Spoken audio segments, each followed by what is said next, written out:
The Guard Dog, Chapter 3. Afterwards, the family could not understand why their cat would never again enter the house, but lived timidly in the garden shed. They did not know that its nerves had been shattered by the simple act of pressing against the cat flap, something it had done every day of its life. This had resulted instantly in a noise that sounded to its horrified ears like a number of cats being scrunched up in a giant mincer. Upstairs, the fat child woke screaming, and soon her mother came rushing down those stairs and stepped in something unusual at the bottom. Even then, the guard dog might still have had a house to guard, for it was difficult for them to believe that such a little creature was capable of making so ghastly a noise. If only he had kept his mouth shut the next morning. But he stuck to his task, challenging everything that seemed to him a threat to the territory which it was his duty to protect. Quite early, at the sound of whistling and the clink of bottles outside the door, he woke his owners once more. And no sooner had they taken in the milk than the postman knocked, and they actually saw the guard dog in action. Happily unaware of the effect that his voice was having on the human ear, and mindful only of his role to give warning of the approach of strangers, the guard dog kept it up all morning. The cleaning woman, who found a great deal of cleaning to do, the paper boy, the electricity man coming to read the meter, a door-to-door salesman, were each in turn greeted by the dreadful medley of sounds that emerged full blast from the guard dog's tiny throat. Last came a collector for the RSPCA, the rattle of whose tin inspired the guard dog to his loudest, longest, and most furious outburst. RSPCA! Screamed his distant owner. What about a society for the prevention of cruelty to people? And at midday, when she unscrewed the aspirin bottle, she said to her daughter, I'm sorry, darling, but I cannot stand that row a moment longer. It'll have to go back. Will you be very upset? The small fat girl, her eyes fixed malevolently upon the guard dog, did not even bother to remove her thumb from her mouth. She merely shook her head violently. So that afternoon the guard dog found himself, to his surprise, in a very different kind of home, the dog's home. He could not make out what had gone wrong.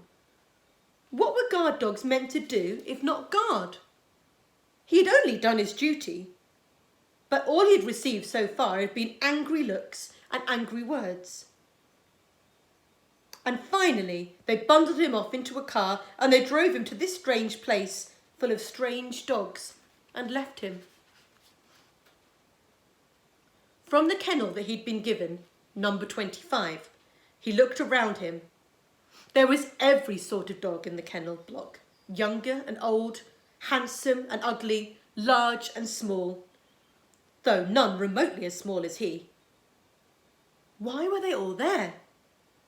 Why are you all here?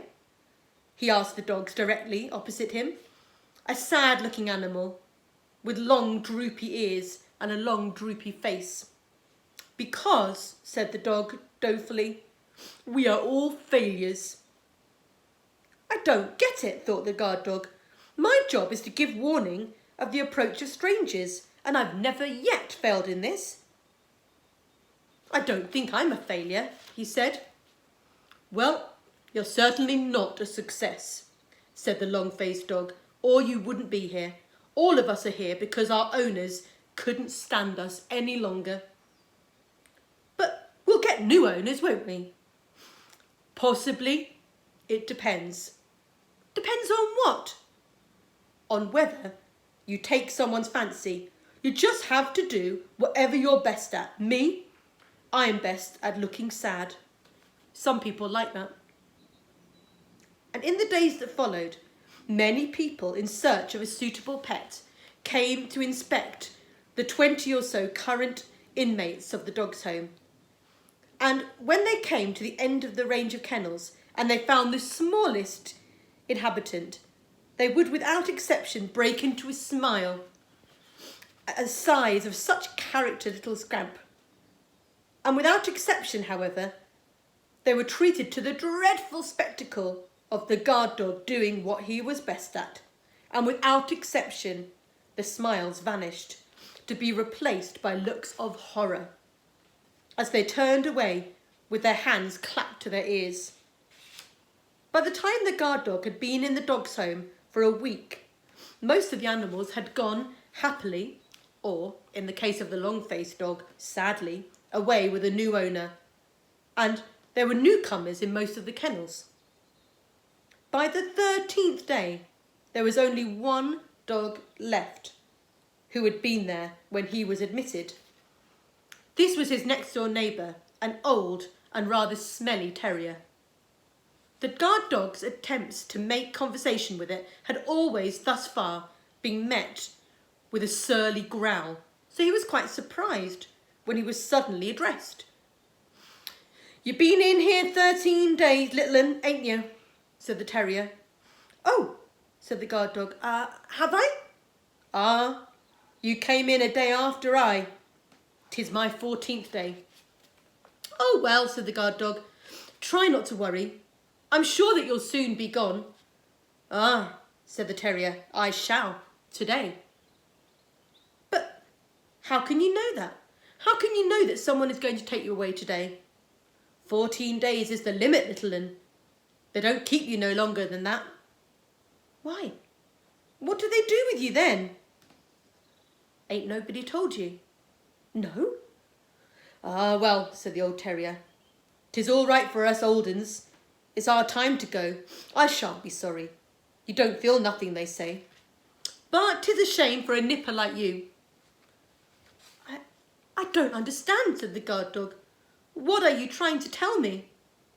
But though he kept on asking, the old dog only growled at him, and they lay silently staring blankly out of its kennel. And later, a man in a white coat came and led it gently away. That's the end of chapter 3.